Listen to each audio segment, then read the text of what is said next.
breakdown. Now we're going to take an in-depth look at the 2014 season for Alabama. Well, and I think this is the interesting storyline for me is the Alabama Crimson Tide. Coming off the two losses last year, back-to-back at that, especially against one of their bitter rivalries, Auburn, Right. and then the massacre that Oklahoma was able to lay down on Alabama.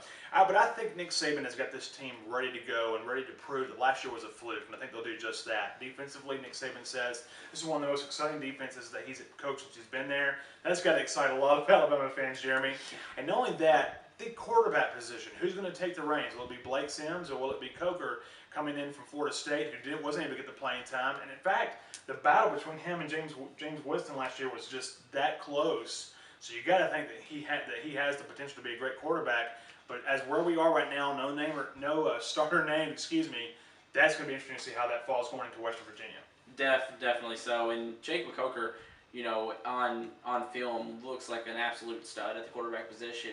He's a junior coming in from Florida State, and watching him throw the football around practice field is a pretty nice sight because he can absolutely fling the ball. Blake Sims is a little bit of a dual threat type of quarterback, so you got to wonder, will they implement something like a two quarterback system?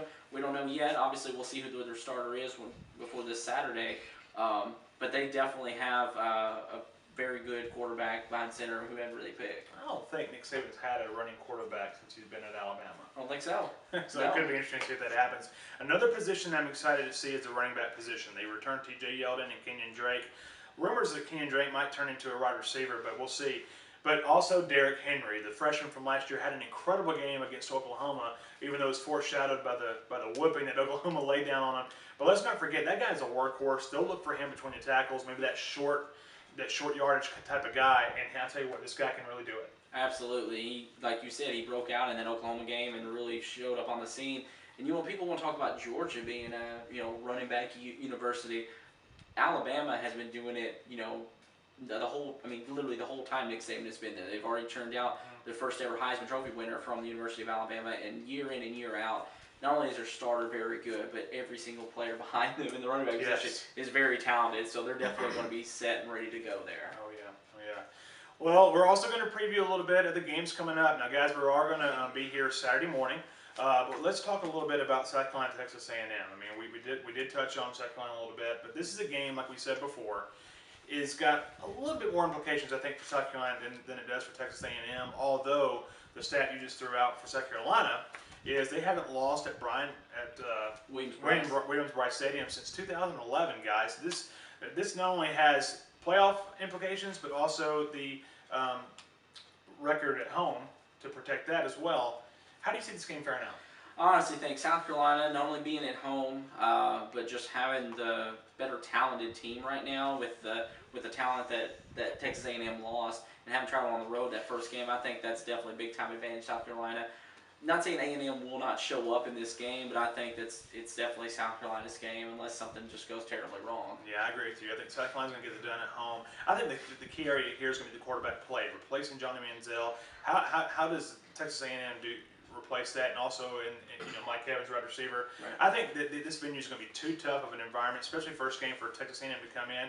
I think the Aggies keep it close, but I think at the end, I'm going to say 28-17 South Carolina.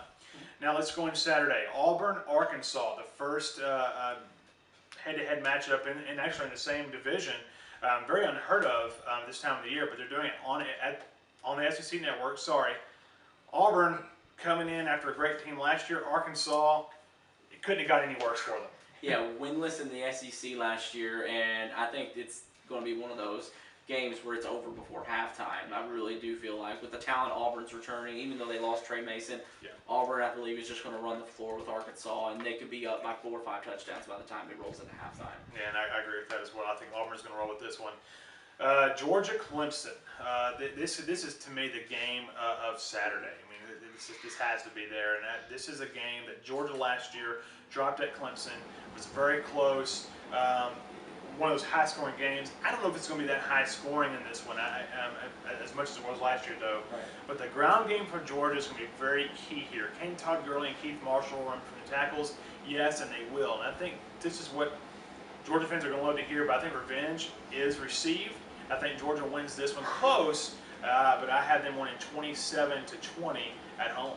Yeah, I definitely would agree with you there. I do think Georgia gets revenge at home and gets their season off on the right track this year, and then gives themselves a week to prepare and have a 1-0 record before they have to travel to Williams-Brice in week 3 for the Gamecocks. So, yeah, Georgia definitely is going to have a team to, you know, to compete in the SEC East. And also, when you look at, you know, a new starter quarterback, Hudson Mason, so we'll have to see how he responds. Absolutely, and don't forget, Wesley's suspended for that game on Saturday, so there will be a little bit of less of our receiver. Still don't think it matters. Alabama, West Virginia, where you just heard us talk about Alabama. I don't think this is going to be a close game at all. I think West Virginia, I mean, there'll probably be a couple 3-and-outs, just getting the rust off. But I think at the end of the day, the running backs are going to dominate the line of scrimmage for Alabama. I don't think West Virginia is going to be able to hold up with the speed that Alabama has. I think this game is probably going to be a 3-touchdown favorite for Alabama, 31-10 for me for Alabama. Yeah, definitely see that for sure. Alabama just comes in too strong, too talented, even with a new quarterback. I mean, obviously, you know, like we were saying a few minutes ago, going to be a very talented quarterback, you know, under center. And this team is just too good. Preseason number 2, our pick to win the SEC West and SEC championship. I really think, you know, that Alabama's definitely going to, you know, be full control with this one by the third quarter. And Tennessee, Utah State on Sunday. Tennessee trying to get back to the winning ways under Butch Jones, his second year as head coach. Utah State brings in Chucky Keaton, and there's a lot of talk about in the Heisman race for him. Probably not seriously, considering the team he plays for and the conference he's in.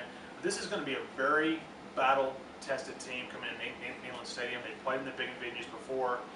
I tell you what, I think Tennessee might squeak this one out, but I think it's going to be closer than experts think. I have Tennessee win this one 24-20. I can definitely see it being a close game. Like you said, you know, their first 2 games this year are against Utah State and Arkansas State, both bowl teams from a year ago. So they're definitely facing pretty good competition in the out-of-conference schedule to start the year off week 1 and week 2. So yeah, I definitely see Tennessee winning that game. They're very good on home openers in their history. So I definitely see them winning that game and starting their season off 1-0. Well, guys, everyone, thank you so much for watching College Football Rundown. Again, we're going to have more in-depth coverage coming on Saturday morning and go more in-depth on the games we just talked about coming up. So please stay tuned to the video and hope you have a great day. For Jeremy Smith and Glenn Shaw, goodbye, everybody.